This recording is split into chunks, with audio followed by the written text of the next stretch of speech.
pause a little bit to let everyone log on. I know there was a lot of interest in this call. I know a lot of people will be watching the recording back later. So if you're watching the recording, I hope you find this helpful. If you're joining us live, thank you for joining us.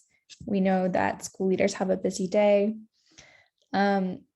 Before we get started, I'll just do a brief little introduction and some housekeeping. So you'll notice that when you join the call, you're just going to be muted. You can turn your cameras on or off, whatever you're most comfortable with.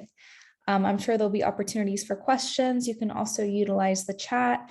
If you're joining us live from Facebook, I'll be monitoring the chat there as well. So you can use the comments there for any questions or comments, and I'll make sure to read them out to Lorena. We host these town halls as a space for Montessori leaders to come together, hear from Montessori thought leaders, and just to have a sense of support. We know it can get lonely at the top. It's certainly important to find a community. These are always free to join, and we host them at the same time every week. Today, we're joined by Lorena Seidel, who has actually led one of our town halls before, I think on at least one occasion, if not more. She's also participated in our Montessori Thrive parenting series, so we're pleased to have her back. I'm going to go ahead and let her present, and then we'll hopefully have some time for questions at the end. All right, Lorena, we're ready for you. Alrighty, hello, and I'm so excited to be here. I'm so grateful for this opportunity again. So nice to be with all of you. I will share my screen really quick. I should have put this up, and we'll dive right in. Let's move things out of the way. There we go. Alrighty, so this is all about parent education and how to get parents and teachers to handle negative behavior as a team. So I'm going to dive in. The focus of this is to empower you, right, educational leaders, to create an emotional intelligence school, this thriving learning environment that supports the social and emotional well-being of everyone, the students and their families, right? And if you haven't met me yet, I'm Lorena Seidel. I'll very quickly go over this slide that always makes me uncomfortable. But I'm a social-emotional learning consultant for the schools and for families. I'm a certified Montessori teacher. I used to be in the classroom for many years. I'm a trained positive discipline educator for both parents and teachers. And I'm a mindfulness-based stress reduction teacher and a mom of 3. And I show families how to become more emotionally intelligent so they can create lasting parent-child connection and harmony. So I go to schools and help families become more emotionally intelligent. I help the entire school become more emotionally intelligent. And what this looks like is adults, parents, and teachers that can stay strong and calm and remain effective even under the most stressful moments. And it also looks like children, students who listen, who cooperate, who collaborate, communicate well, and respect one another. And I teach parents to become social-emotional coaches for their children, which we'll get more into this, and the missing links for getting this really wonderful emotional intelligent environment in your school. This work has transformed the life, the home life and the parent-child dynamic of thousands of families. So I'm gonna get into this. I want us to help families thrive by bridging the school-home gap in terms of approach to challenging behaviors, approach to discipline. And, school leaders, we can motivate, support, and equip parents, more and more. And the goal is to, bridge this gap so the adults, the teachers, and the educators and the parents can handle the students' emotional challenges and disciplines as a team, right? So teachers are constantly having to spend a lot of time taking away from instruction often, derailing their classroom management, plan to address these negative behaviors, right? We know that 20% of our students take about 80% of our time and energy and effort So that's a huge problem for the teachers, the behavior issues, the discipline. And then it's a big problem for parents when they're not on the same page with their teachers, and they might be, maybe they're not seeing the issues. This only happened in the classroom, doesn't happen at home, right? And sometimes that parent-teacher conference can be tough, and that communication between teachers and parents can be hard because we're not working, well together as a team. And then we have difficult parents who, often the discipline issues and behavior issues can be delicate to parents, and parents can take things personally, or they see their children's behavior as a reflection of their poor parenting. So there's always tension for administrators and leaders, heads of schools, when they have to address parents in terms of their children's behavior. There's always tension there. So we can, solve all of that. So when conflicts or behavior, discipline arises, it can be challenging to get parents and teachers to work together. And we're going to learn today some strategies that can help us get teachers and parents on the same page. Why? Why do we want to do this? So the biggest reason is that when we have this continuity, this consistency, a universal language to address behavior, discipline, when everyone is feeling supported and we have the emotional intelligence in the way that we solve conflicts, brainstorm solutions, communicate with one another, it supports the mental health of everyone, the teachers, the parents, and the students. And we know that now more than ever, mental health is a top priority for, almost every segment of society right now. And the second reason is that this supports parents and elevate parenting. So parents are often at a loss, and they may have inherited, parenting habits they grew up with, or maybe they have, bad habits that is misaligned with the classroom, right? We know you are all wonderful Montessori leaders, and your teachers are so capable and so well trained. And I know that they avoid the praise and the rewards and the bribing and the, punishments and all of that.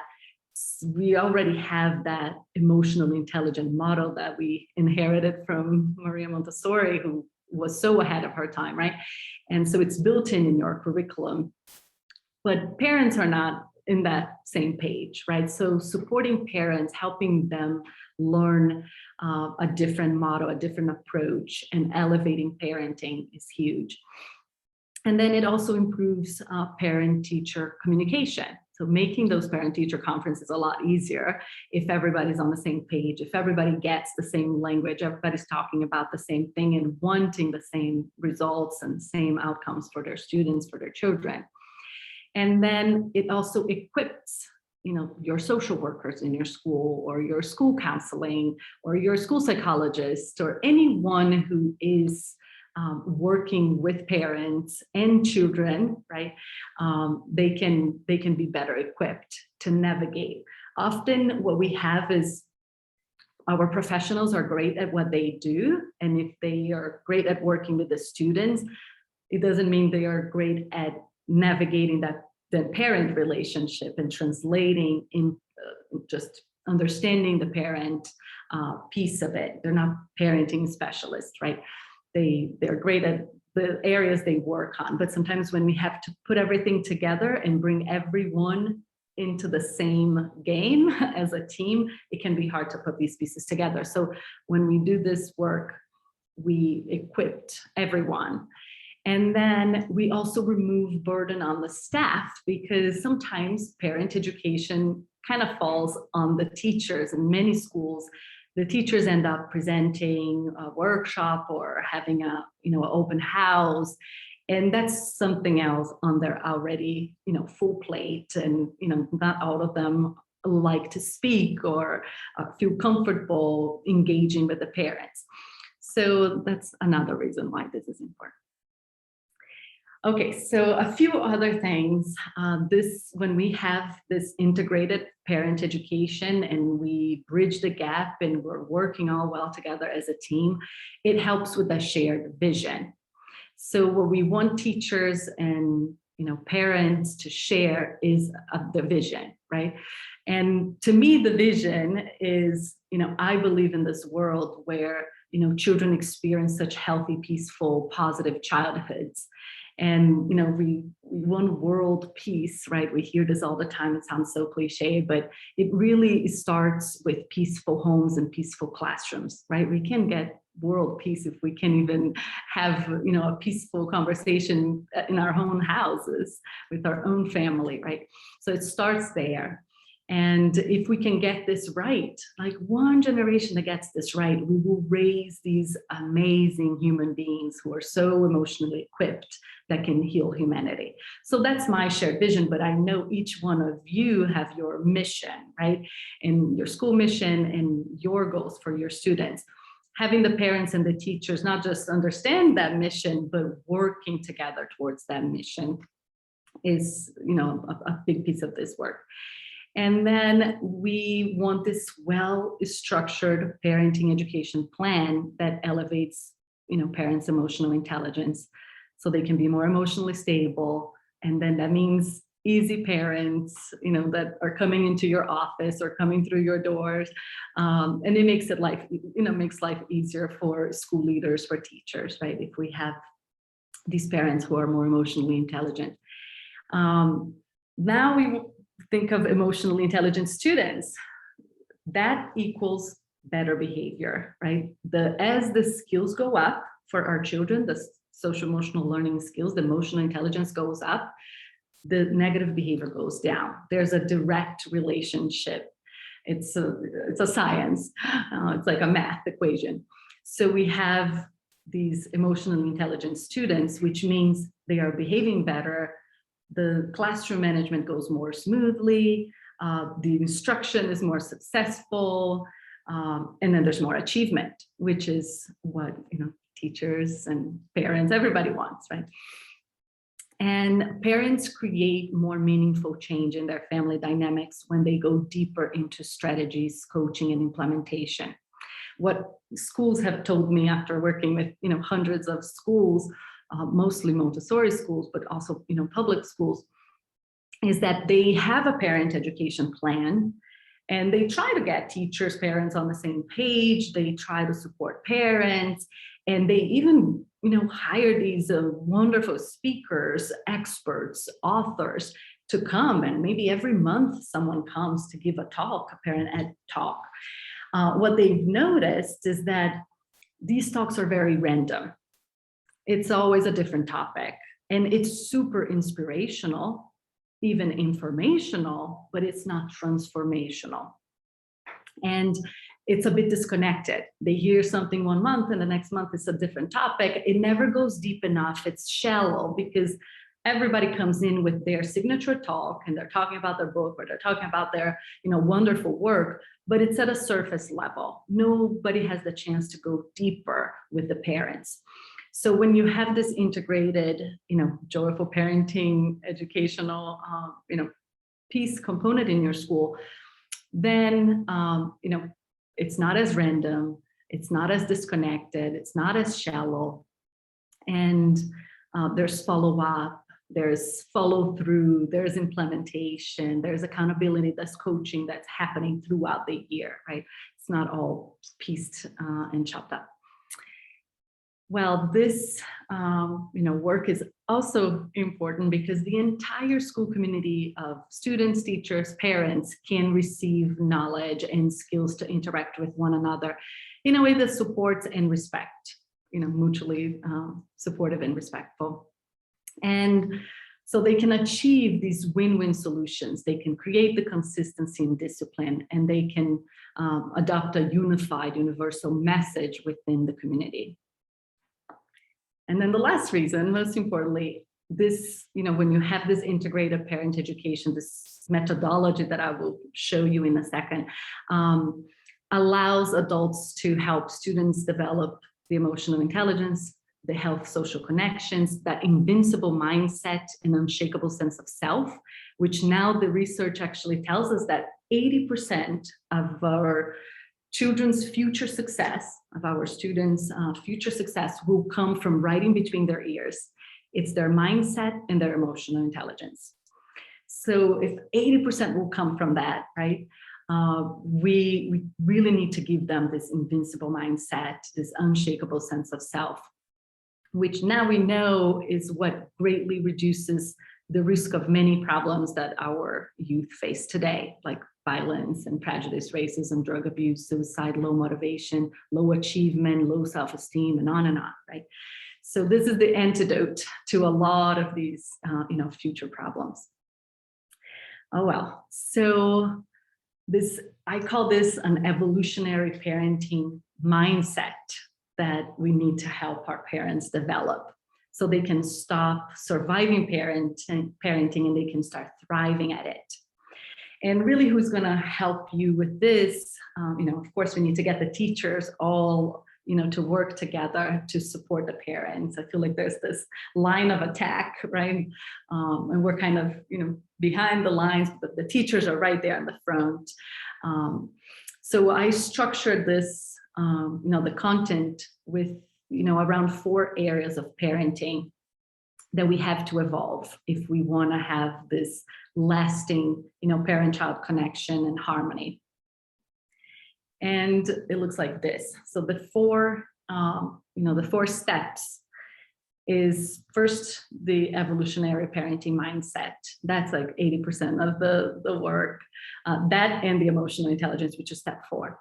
And then the step 2 is practice and master positive parenting strategies. So for a lot of Montessori schools, you're very familiar with positive discipline, which is a small piece of my training. You may have offered some of that stuff to your parents even, but really being able to help parents not just know these things, because we all know, but actually use it in the heat of the moment and being able to, break these bad habits we have of maybe yelling and bribing and rewarding and giving in, letting them get away with things, right?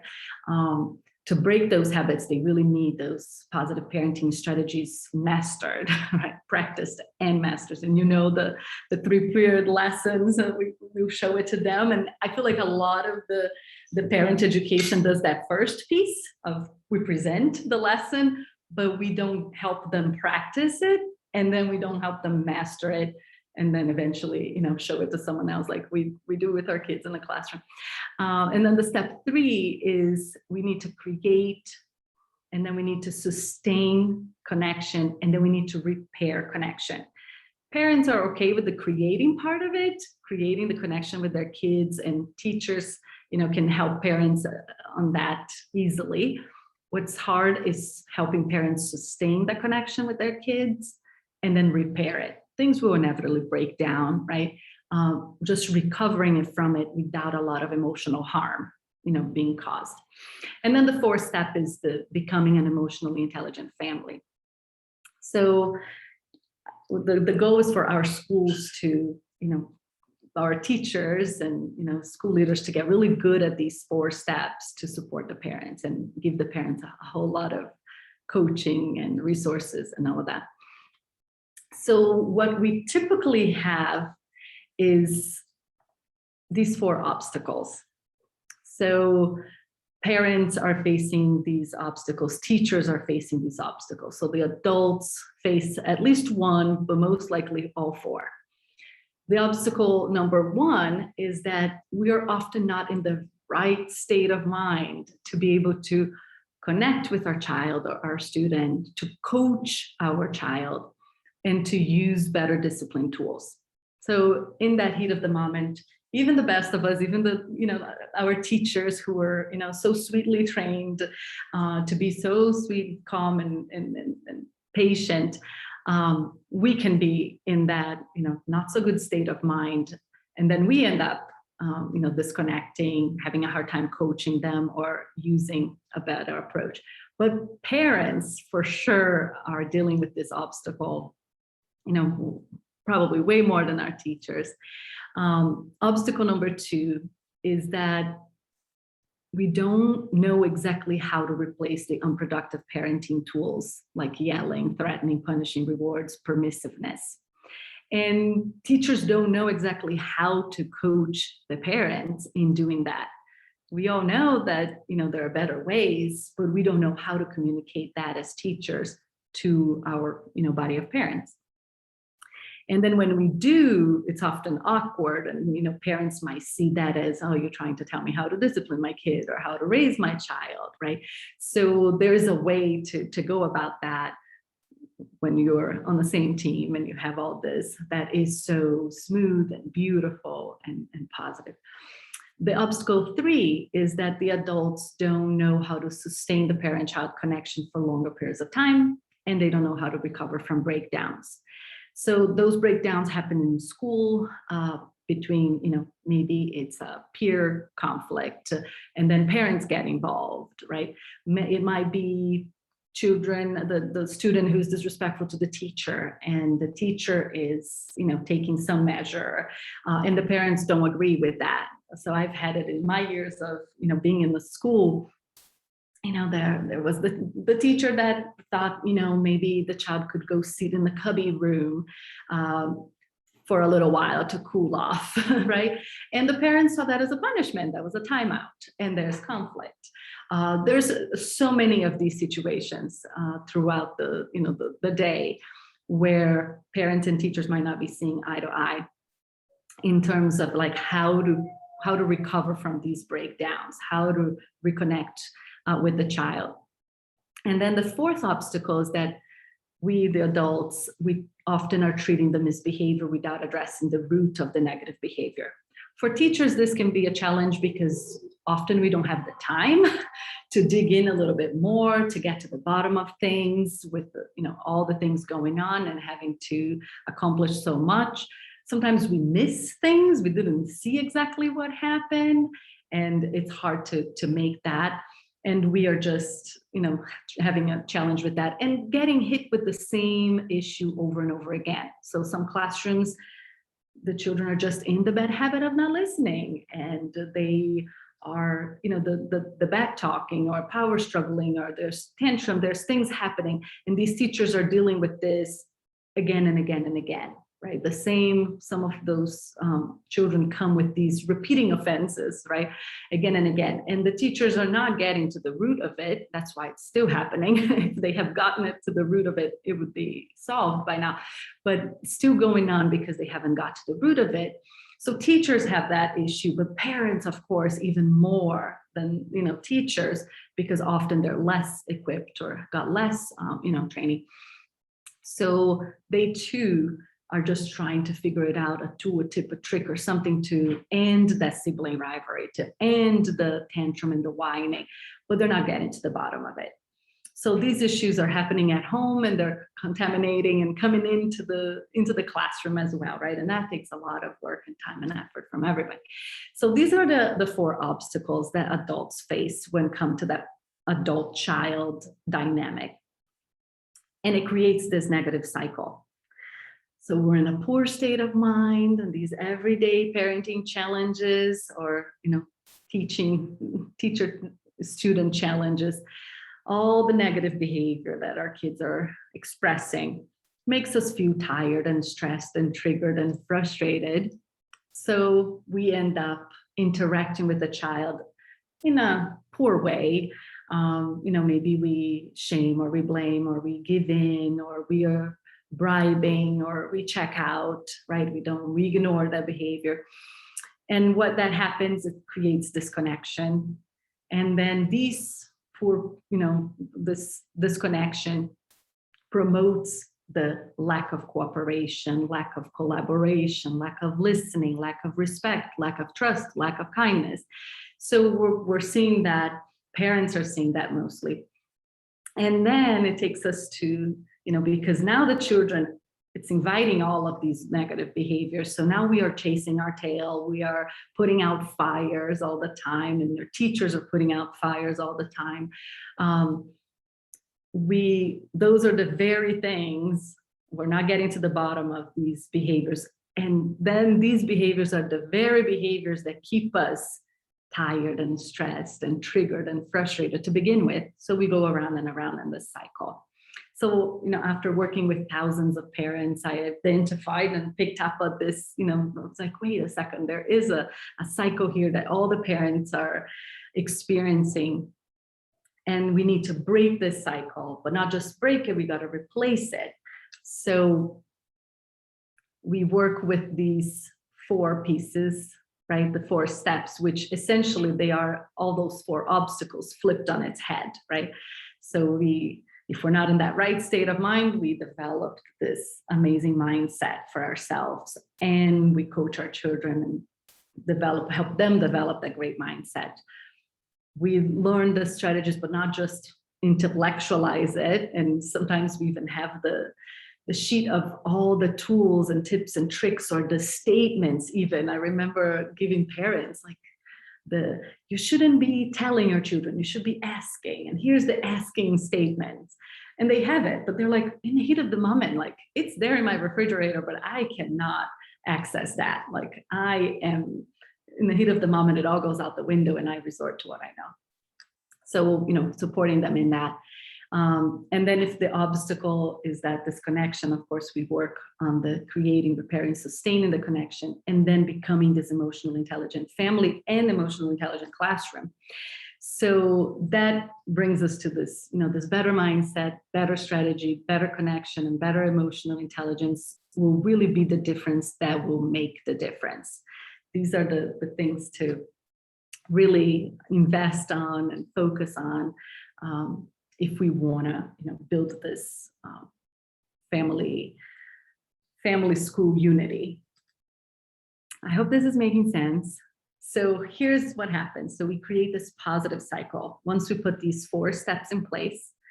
So we work with the parents and the teachers, all of us, right, in the school, to release the limiting beliefs we have around certain students, about ourselves, about our coworkers, about the parents, right? We have these limiting beliefs. We break parenting bad habits and also teaching bad habits. Some teachers have the same parenting bad habits they've inherited, and they apply that in their classroom. And parents, for sure, inherit a lot of parenting bad habits.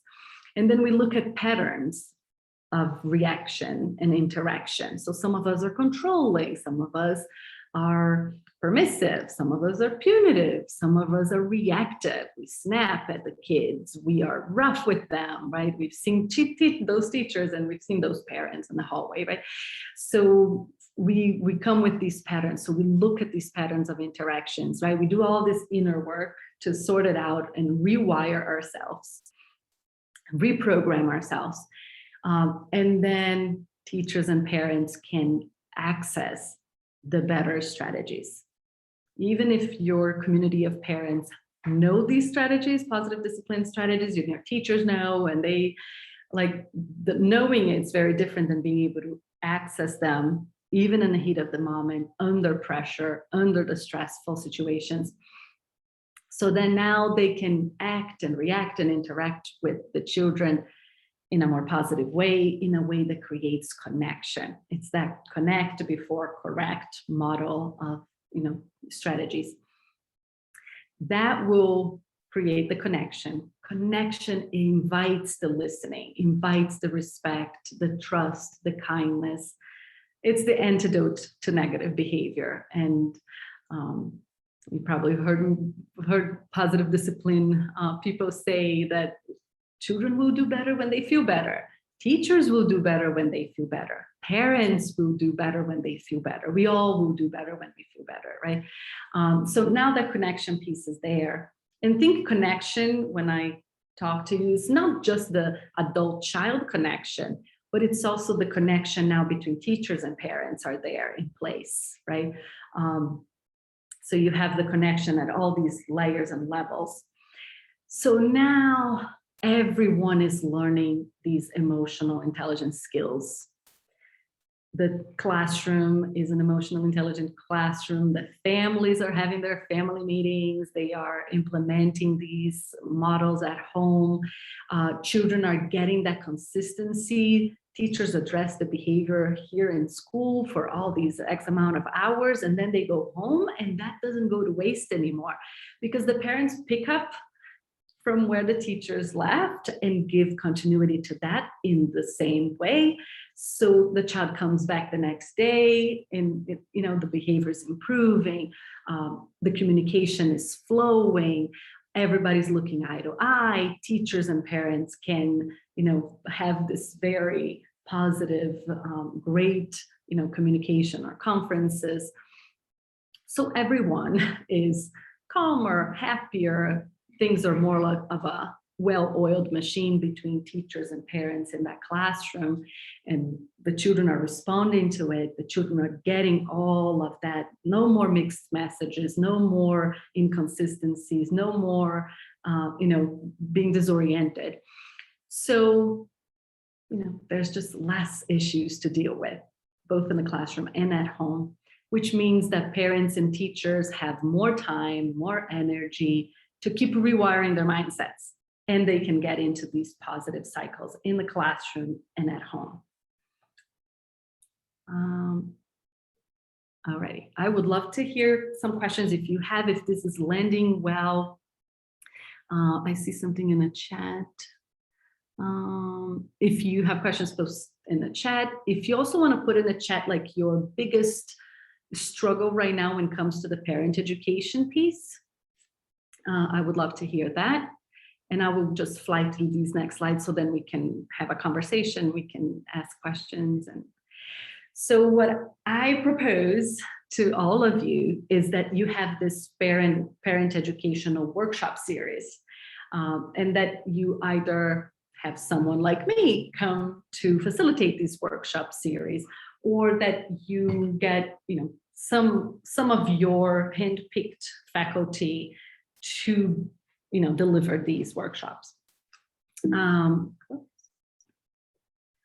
So I have these 8 workshops that I put together, and I train teachers. I talk at the national conferences, Montessori conferences, a bunch of 5 years in a row. I haven't done it in the past few years, so I've been just busy, and then we had COVID and all of that. But I've spoken at the British Columbia Montessori Association many times, and just trained a whole lot of Montessori teachers and Montessori leaders.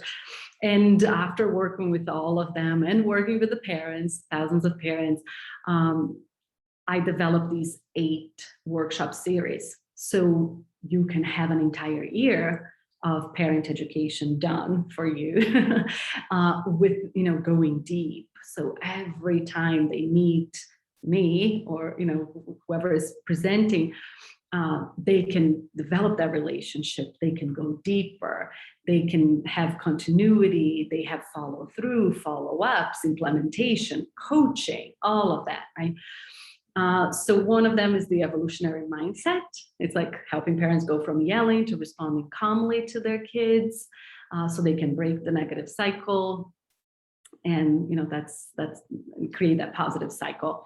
The next one is the joyful. It doesn't have to be done in this order either, but the next one is joyful parenting strategies, which takes care of that strategy piece, right? The helping parents identify what are the habits they've inherited and what are the tools they're using that are not productive, that are causing disconnection, that are creating emotional harm for the kids, right? And then learning the strategies, practicing, mastering the strategies throughout that year, so they can, connect before correct. They can address the root of the behaviors, all of that. And using the everyday challenges at home, and teachers using the everyday challenges in the classroom to, coach them. The next workshop is that how to be kind and firm at the same time all the time. So, having the guidelines, having the clear expectations, the clear rules, having that type of dynamic with the child as a teacher or as a parent, that it's not either punitive or permissive, right? That's that sweet spot that happy medium. So that's the workshop. The fourth workshop is fostering positive family dynamics. It's all about the birth order, sibling dynamic, conflict resolution, all of that stuff. And also for the classroom, it's about the bully and victim roles, peer conflict resolutions, how to help the children navigate the ins and outs of that. And the next workshop is why do children misbehave? So it's getting to those core reasons behind the behavior. I found nine different motivating forces and reasons behind the behavior. Some came from positive discipline, some are from mindset work that I've done in the emotional intelligence, which was my master's. And I got narrowed down. All humans have these 9 reasons behind the behavior. Once parents identify them and teachers identify them, it's a game changer, but we go further. We don't want just the parents and the teachers to know this. We want the students, the children to understand, why am I doing this? Am I attention seeking? Am I just hungry? Am I revenge seeking? Oh, my friend just hurt me, didn't invite me, didn't want to sit with me for lunch. And now I want to hurt him back. I want to pay back. I want to revenge. So it helps the students identify why they are doing what they're doing. And then we go further. We want the students to identify what everyone around them, why they are doing what they are doing. Why is my teacher saying that? Why is my mom or dad or siblings or peers acting this way? That is the superpower, right? When we give this to everyone, the teachers, the parents, and the students. So all these workshops help the parents go to all these levels, right? Learn it for yourself, and then learn to coach your children, and then help your child generalize that in their own lives. The next one is the joyful communication, right? Going from breakdowns to breakthroughs for the classrooms and for the home. So it's all about getting the kids to cooperate more and listening, stopping all of that, maybe disrespect or the back talking, negotiations and all of that. And building up on the empathy, the understanding, compassion in the family or the classroom. Alrighty, the next one, no, that was it, all 8. And then this entire, what I like to, when I work with the schools, it's all about having these monthly parenting workshops. And then not just that, having these weekly sessions, like either in your Facebook or your Instagram page, having these live sessions that are, inspiration, implementation, Q&A every week. And all of the, I give all of it, make it so easy, like the registration page and the copy and the images and all of that. But this often becomes a marketing strategy to the schools. They use these, even when they hire me to do this, they end up, the work kind of pays for itself, because sometimes they sell the workshops too, right, to their community. So they raise money, but they also build the community, and not just the school community, but the local community. So prospective parents come through the door for these workshops, and prospective families, it's more eyeballs in the school, and then builds the already existing community. And it also, it's used to attract, attract new people, engage with the new community and the existing community, nurturing them throughout the year, and then inviting them to join your school, and then delighting them, with all of this support. And that was it. That's what I have. I would love to listen to some questions, anything that comes up. We have a few in the chat here. So Wally asked, Lorena, what if we have a series of recorded webinars on this topic and have parents watch them on their own time? It's hard to get parents to come into school and listen to the lectures in person. Yes, the attendance is another big problem that schools come to me. They're like, we can't even get people to come in. And usually the parents that come in are the ones that don't need it. The ones that we want to come don't come. So this idea of having the recorded is really great. And I often record, and you guys know I've done a lot of the parenting workshops here. And the recordings are so helpful. And for some parents that really can't make it, but a lot of parents just don't watch the recordings either. They're just sometimes don't make the time. It's not as effective. I do have an entire digital program that's already all recorded, all of the content. And some schools, they buy a bigger package of work with me. That's not just the work. But I mean, schools can work with me from just having one workshop, like having a fall workshop or a spring workshop. I can go to your school and give a talk. Some, they want the monthly and they want that engagement with social media and all of that. Some want even more. They actually want that digital program access for all of their families within the school and having that pre-recorded stuff. So for that question, I would say that all these workshops can be recorded and the recording can be available too. Having the recordings there, I'm sure some parents will take advantage of that and they will benefit. I just don't think a whole lot of parents feel that motivation to watch because they don't have that component of everybody being there live and seeing each other, interacting, asking questions, in real time. And for some schools, they even create a component of an in-person. So even though I am giving this, via Zoom, or via some other way, the parents are all there in your school and they are having the coffee and the muffins or the cheese and the wine at night, depending. Some school do evening parenting evenings. Some school like to do like a breakfast right after drop off.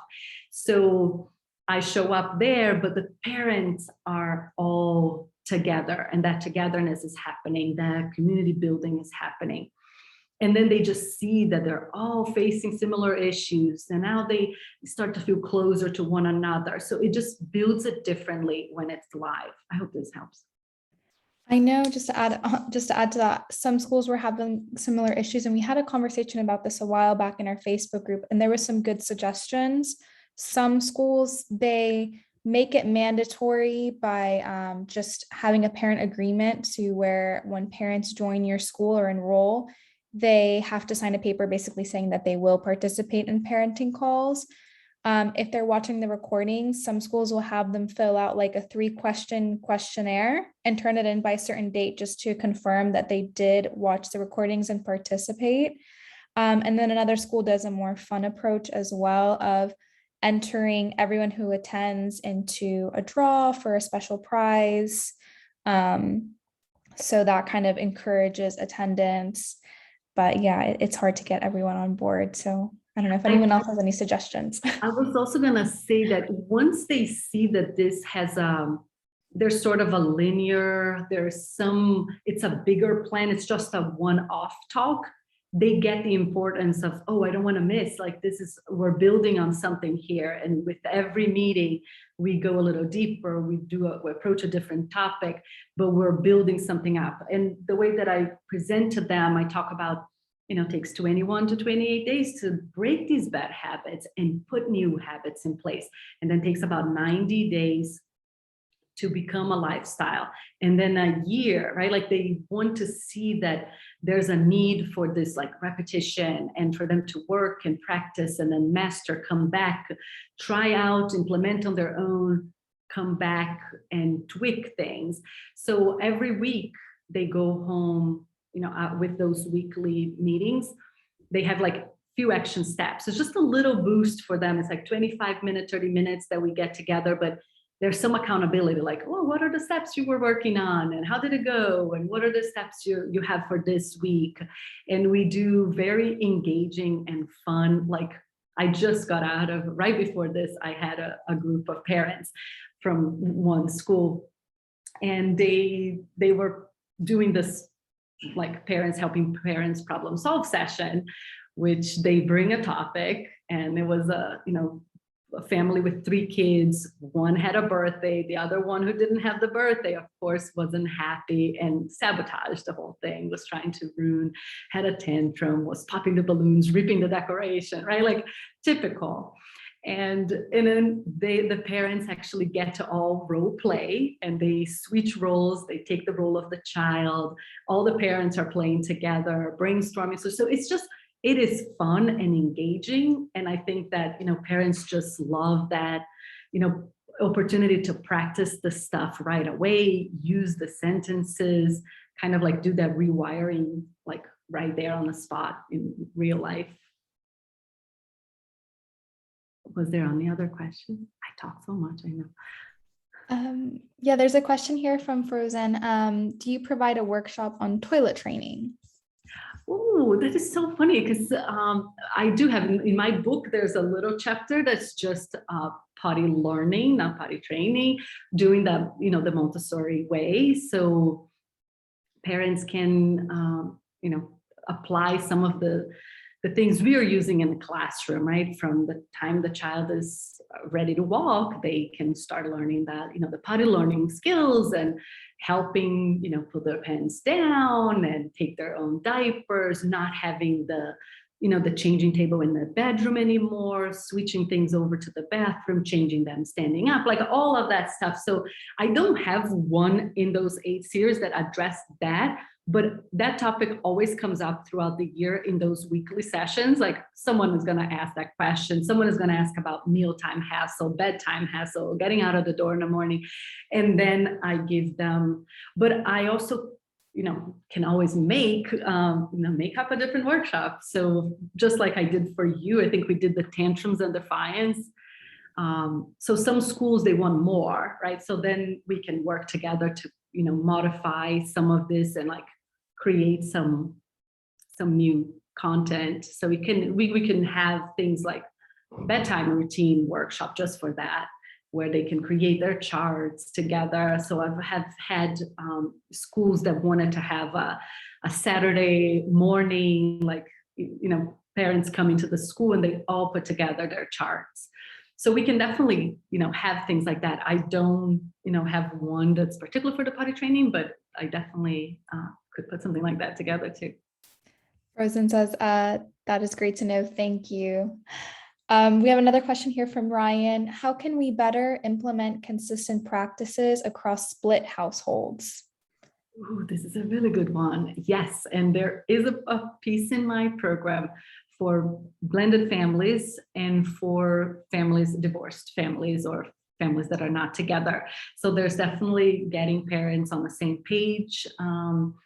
So there's a component to that, and it's always delicate because we don't know their dynamic. But of course, both parents are welcome to join these workshops. And because a lot of this is done virtually, those weekly sessions, they can be at their own places of work or home while these sessions are happening. They don't have to be face to face and they're together. But there's definitely content that helps parents of blending families or separate families come into the same page, have that consistency, not send the mixed messages, and just finding that sweet spot. Typically, parents are one on the permissive side, the other one on the punitive side, and they compensate for the other, or they just have very different parenting approaches and rules. But we come together to create these guidelines and policies and family vision. So each family there's part of the work is they will create that vision for themselves and together. So just really helping inch everyone into the same page. So it's like I tell them it's like a 2 millimeter, like 2 degree shifts. It's like imagine like a ship that's going somewhere, setting sail, and it's going to take days and weeks and a month maybe to get there. If you turn that wheel just like 2 degrees, it seems like it's not gonna even make a difference at all, right, in the moment. But as you go the long run, and this is the long-term game of parenting, you're gonna land somewhere very differently. So that ship's gonna end up somewhere else. So we're just with every session, we take a 2-degree turn towards the right, the right direction where we all want to land, and avoid these 2-degree turns in the opposite direction, right? Because often, we have these breakdowns at home, and we create a little bit of emotional distancing. We plant a little seed of resentment, a little seed of mistrust, a little seed of miscommunication, little seeds of perceived favoritism between siblings, like on and on and on. And if we don't weed it all out, right, we are taking these little shifts towards that, place we don't want to go, where we're all disconnected. There's emotional distancing, there is trauma, there is resentment, all of that. So we're constantly trying to bring the families together closer and closer. So definitely there is work for separate families and blending families. Great. We have another question here from Wally. Many small schools do not have the facility to accommodate the entire parent community at one time. Is Zoom an adequate platform in such situation? Yeah, it can just be done via Zoom. They can all, sometimes parents go into like the park, or they are in each other's house, or everybody's in their own place, and that's totally fine too. It's just like our, Zoom sessions that I've had it just like last week or 2 weeks ago. I forgot when I did that. It's just yes. And Wally, I know you're a Montessori Thrive member, and our parenting series that concluded this month, all of the recordings are available. So if you want to share those with your families too, because that can be a more accessible way for parents just to be able to do it from their home, or put it on while they're making dinner, just to tune in, just to listen in. They're still absorbing the information, but adhering to their busy schedule. So those things can be helpful. Yeah.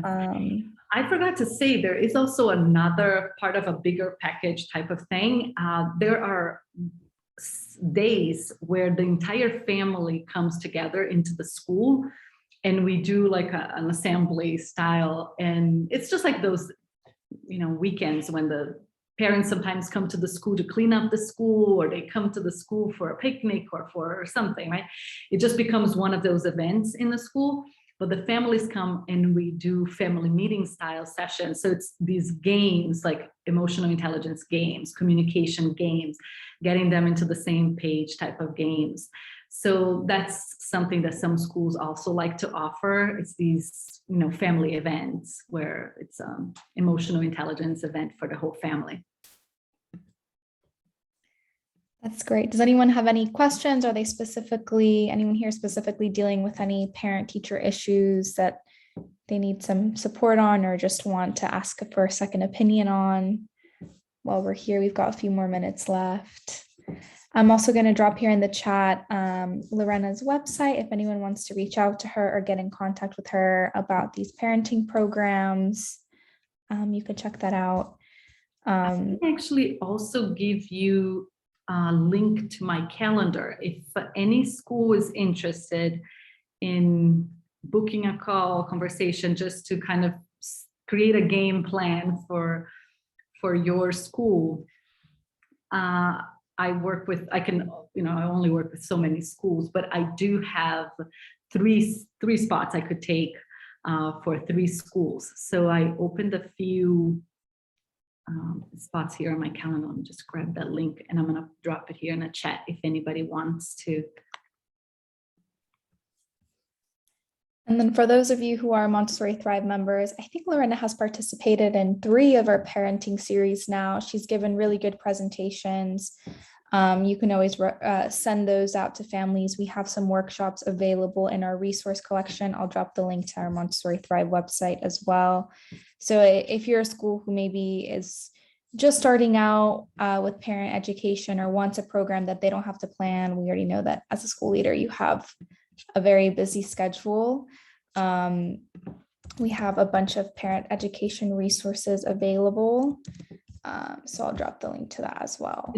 I mean, I'm biased, but I have to say the parents really love the workshops, especially when they're doing with their own community and they all know each other. It just becomes such a warm, close knit group of, they start sharing so deeply, and it elevates that community so much, and they have so much fun. They really enjoy it, and it gets like results. They are, the testimonies, if you go on my website, it's, the families feel transformed. And after trying like therapy, OT, brain games, brain therapy, and all sorts of things, they're like, oh my gosh, this was the missing link for our family. We finally figured this out. So it's pretty cool. And I also really make it easy for the schools. Like I create the registration page. I have the reminder emails that go out. So you don't have to be like figuring all that out. And the copy for every workshop that you can blast them or put it in your flyer. The copy for social media. For some schools, they're like, oh my gosh, this is just great to have content every week on our social media. Like they get, there's the image and the content for that and the live session happening every week. So it takes a few weeks for you to start to see that, things rolling. But you see like, oh, a few people attend the first week and a few more. And like, as soon as they get that consistency, like, oh, this is happening, the lives get so live.